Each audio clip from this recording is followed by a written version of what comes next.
اس پہ پیسہ تو خرچ ہوا ہے. آخر میں جب حکومت ہار کی الیکشن اور وہ رونے دھونے لگے ان کے منسٹرز, تو وہ میڈیا میں یہ کہتے نظر آئے کہ جماعت اسلامی بتائے نا یہ کروڑوں روپے آئے کہاں سے. آئے کہاں سے ہے, کروڑوں نہیں, وہ تو اربوں کی بات کر رہے ہیں. آپ نے تو تھوڑا تکلف سے کام لیا. دیکھیں بات یہ ہے کہ ایک تو کروڑوں یا اربوں روپے تو ہمارا کارکن ہمارا اے ٹی ایم ہے, ہمارا کارکن وہ ہمارا پیسہ کوئی وہ کسی ہم سیاستدان سے نہیں لے رہے ہوتے, یا ہماری بیرونی فنڈنگ نہیں ہوتی. آپ کو پتہ ہے ایک سسٹم ہے انفاق فی سبیل اللہ یا اعانت, اور وہ کارکنان پھر اسپیشل فنڈز پھر دل کھول کے وہ سارا معاملہ آپ کو پتہ ہے. دوسری بات یہ کہ دوسرے لوگوں کو اپنا تجربہ یاد آتا ہے. وہ یہ کہتے ہیں کہ جب ہم ایک سیٹ پہ الیکشن کرتے ہیں تو وہاں 2 کروڑ روپے خرچ ہوتے ہیں, لیکن وہ جس طریقے سے الیکشن لڑتے ہیں, اور جماعت اسلامی کا نمائندہ یا اس کا کارکن جب الیکشن لڑتا ہے تو زمین آسمان کا, ہم تو بھوکے رہ کے بھی کمپین چلاتے ہیں, ہم تو چنے کھا کے بھی کمپین چلاتے ہیں, وہاں کے لوگ تو یہ نہیں کرتے. تو وہ پیسے انہوں نے اپنے حساب سے اندازہ لگایا ہوگا. جہاں تک سوشل میڈیا کا کردار ہے, دیکھیں سوشل میڈیا کا بہت وائٹل رول ہے کہ ایک کام تو فزیکلی ہوتا ہے نا فیلڈ میں, وہ تو حافظ صاحب لگے ہوئے ہیں, کارکنان لگے ہوئے ہیں, خواتین لگی ہوئے کام کر رہی ہیں, وہ فزیکلی آپ کی پریزنس ہے جو فیلڈ میں ایشوز کے اوپر آپ موجود ہیں. لیکن اس چیز کو پبلک تک پہنچانا اور ہر طبقے میں پہنچانا یہ سوشل میڈیا کا کام ہے. چنانچہ سوشل میڈیا اپنی ذمہ داری اس نے بہت پوری کی ہے, بہت حد تک اس نے یہ کام کیا. اور دوسری امپورٹنٹ بات یہ ہے کہ دوسری جماعتوں میں ہمارے سوشل میڈیا میں فرق یہ ہے کہ وہاں پر فنڈڈ قسم کے یعنی کی بورڈ ویریئرز وہاں موجود ہوتے ہیں, جو یہاں سے صرف اس پہ کام ہو رہا ہوتا ہے فیک اکاؤنٹ پہ, اور بوسٹ کرنے کے لیے پیسے ڈالر خرچ کیے جاتے ہیں. ہماری جتنی بھی ریچ آتی ہے یا لوگ دیکھیں یہ آرگینک ریچ ہے, یعنی کہ جینون فرد جو ہے وہ آپ کی چیزوں کو دیکھ رہا ہے اور اس کو آگے بڑھا رہا ہے, اس کو شیئر کر رہا ہے, لائک کر رہا ہے. یہ فرق ہوتا ہے. ایک ہوتی ہے آرگینک ریچ جو جینون طریقے سے چل رہی ہوتی ہے, ایک فنڈڈ ریچ ہوتی ہے.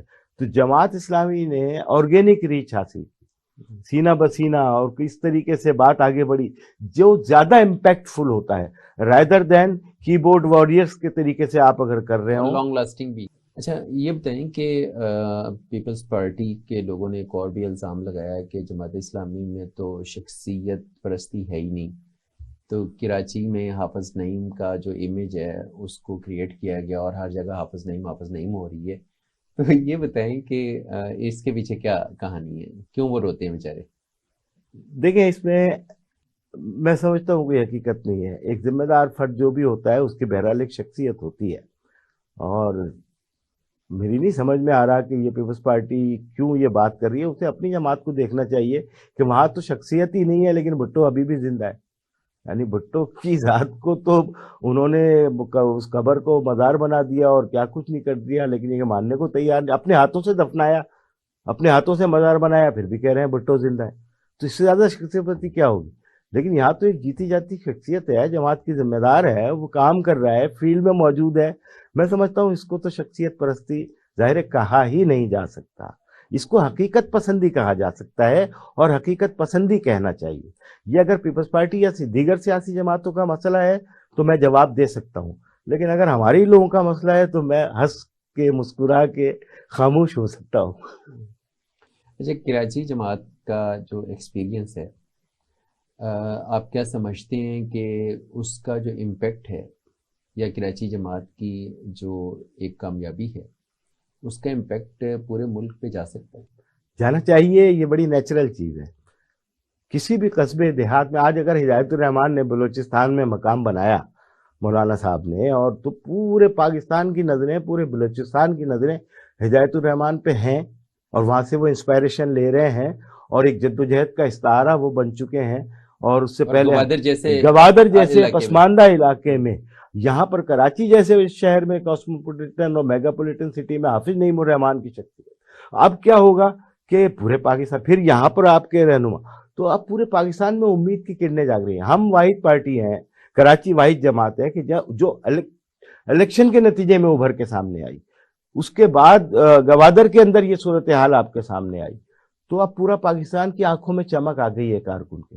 اور اس میرے خیال ہے یہی فیز ہے کہ جس میں ہم اس سنو بال افیکٹ کا جماعت اسلامی کا کارکن فائدہ اٹھا سکتا ہے, اگر وہ اس امپیکٹ کے اندر اپنی کمپین شروع کرے, اپنے کارکنان کو جمع کرے اور اس سنو بال افیکٹ کا حصہ بنا لے، تو میں سمجھتا ہوں جو 10-15 سال کے بعد آپ فورسی کر رہے ہیں وہ کامیابی آپ 1-1.5 سال کے اندر حاصل کر سکتے ہیں، اس لیے کہ ایک فضا بن چکی ہے، آپ ٹاپک آف دا ٹاؤن ہیں، آپ ویو لینتھ کے اوپر ٹاپ کے اوپر چڑھے ہوئے ہیں، تو دوسرے چھوٹے چھوٹے علاقوں کے اندر اگر ہمارے کارکن جمع ہو کے اسی پیٹرن پہ جدوجہد شروع کر دیں تو کامیابی ہماری طرح انہیں 8-10 سال نہیں لگیں گے، انہیں 1 سال کے اندر یہ نتائج انشاءاللہ مل جائیں گے۔ اب تو پورے پاکستان میں یہ بات ہو رہی ہے نا کہ ہم نے سب کو آزما لیا، جماعت اسلامی کو آزمانا چاہیے، تو یہ ٹرو ہے، اس کا فائدہ اٹھانا چاہیے۔ اچھا، اس میں آخری سوال میں یہ کروں گا چونکہ پروگرام کا وقت ختم ہو رہا ہے کہ بنو قابل کے نام سے جو آپ نے کتنا بڑا ایونٹ کریٹ کیا اور پھر اس پروجیکٹ کو لانچ کیا، تو کیا آپ نے ٹریننگ دے کے تو مزید بے روزگاری کے سرٹیفکیٹ پکڑا کے نوجوانوں کو فیلڈ میں بھیج دیا کہ جاؤ؟ نہیں، مایوسی کی فضا ہم نے نہیں بنانی ہے، اس پہ پوری ورکنگ ہے جماعت اسلامی کی۔ ہم نے کیا کیا، یا الخدمت کے ذمہ داروں نے یہ کیا کہ پہلے تو ان لڑکوں کا ڈیٹا بچوں کا لیا کہ کتنے، تو وہ تقریباً 1.5-2 لاکھ سے زیادہ ہیں، اور ابھی اور بھی ہیں، لیکن ہم نے اس میں سلیکٹ کیا، ہم نے ان کا ایپٹیٹیوڈ ٹیسٹ لیا، پری کوالیفیکیشن ٹیسٹ لیے، اس کے نتیجے میں کوئی 60,000 40,000 50,000 اسٹف ہمارے پاس بچوں کا آیا۔ پھر ہم نے ان کی روزگار کا یہ بندوبست کیا کہ پہلے تو ان کو بڑے بڑے سرٹیفیکیشن حاصل کرنے کے لیے ان اداروں سے بات کی، ان کی فیسز کا مسئلہ حل کیا، اور ہم نے اپنے وسائل کو استعمال کرتے ہوئے کوئی کورس ہے 40,000 کا، کوئی 50-60,000 کا بھی کورس ہے، لیکن یہ الخدمت پے کرے گی، جماعت اسلامی پے کرے گی۔ لیکن جب یہ 50,000 40,000 اسکلڈ بچے نکلیں گے اپنی اپنی فیلڈ میں تعلیم حاصل کرنے کے بعد 3-4 مہینے کے اندر اب یہ آ جائیں گے فیلڈ میں، ہم نے مختلف اداروں سے پہلے بات کی ہے کہ جی سال میں آپ کے ہاں کیا ٹرن اوور ہوتا ہے، کتنے بچے آپ رکھتے ہیں، اسکل کتنے ہوتے ہیں، ان اسکل کتنے ہوتے ہیں، تو ہر ادارے کی ریکوائرمنٹ ہے کہ آپ ہمیں 5,000 بندہ اسکل دے دیں، ہم لے لیں گے، 2,000 دے دیں، ہم لے لیں گے، 3,000 دے دیں۔ ہم نے ان سے ایم اے یو سائن کروا لی کہ یہ اسکل بچے اگر ہم آپ کو دیتے ہیں پہلا بیچ، تو ایم او یو سائن کروا لیا ہے جناب کہ اتنی پے اسکیل ہوگا، اتنے بچوں کو فلاں ادارہ رکھے گا، اتنے بچوں کو فلاں ادارہ، تو ہم معاشرے میں اسکل لے کے جائے اس کو جاب کی گارنٹی بھی ہے، وہ فری لینسر بھی بن سکتا ہے، یہ آپشن بھی اس کے پاس موجود ہے، وہ کوئی اور کام بھی کر سکتا ہے، یہ آپشن بھی موجود ہے، لیکن جماعت اسلامی کی طرف سے اس کی جاب سیکیور کر دی گئی۔ تو یہ ایک ایسا ماڈل ہم نے بنایا ہے جس کی نظیر جو ہے وہ مجھے اور کہیں نہیں ملتی پاکستان اور کراچی کے علاوہ، کہ ہم نے ہر طریقے سے اس کو سیکیور کرنے کی اپنے طور پہ پوری کوشش کی ہے کہ اب وہ جب بچہ نکلے گا تو وہ اپنے گھر کوئی 50-60 ہزار روپے ماہانہ لے جانے کے قابل ہوگا اس سرٹیفکیٹ اور اس تعلیمی قابلیت کے بعد جو ان 3-4 مہینوں میں جماعت اسلامی اس کو دے رہی ہے۔ تو اس ویژن کے ساتھ ہم کام کر رہے ہیں۔ بہت شکریہ نجیب ایوبی صاحب، چونکہ کراچی کی کامیابی کے حوالے سے لوگ جاننا چاہتے ہیں، اور کراچی کی کامیابی کے بعد یہ ضروری بھی تھا کہ آپ سے ہم کچھ معلومات لیں کہ کیسے آپ لوگوں نے یہ سارا سفر کیا۔ ناظرین، آج ہمارے ساتھ مہمان تھے نجیب ایوبی صاحب، جو پبلک ایڈ کمیٹی کے جنرل سیکرٹری ہیں جماعت اسلامی کراچی کے۔ ہم نے ان سے یہ جانا کہ جماعت اسلامی کی یہ جو تاریخی کامیابی ہے کراچی کے بلدیاتی انتخابات میں، تو وہ پورا جو منظرنامہ کریٹ کیا گیا اور وہ جو پوری ایک جد و جہد ہے، اس کی تفصیلات کیا تھیں اور وہ کیا مائل سٹونز تھے جنہوں نے رفتہ رفتہ جماعت اسلامی کو کراچی میں پاپولر کیا۔ اور ایوبی صاحب کا یہ کہنا ہے کہ کراچی کی کامیابی نے پوری قوم کو ایک پیغام دیا ہے، اور ہمارے جماعت اسلامی کے کارکنان کے آنکھوں میں جو روشنی اور چمک ہے، یہی وہ موقع ہے کہ جب پورے ملک کے اندر ہم امید کی ایک کرن بن کر ابھرے ہیں۔ مجھے امید ہے کہ آپ کو ہمارا آج کا پروگرام پسند آیا ہوگا۔ اپنے فیڈ بیک سے ضرور آگاہ کیجیے گا۔ اپنے میزبان محمد معاویہ کو اجازت دیجیے۔ اللہ حافظ۔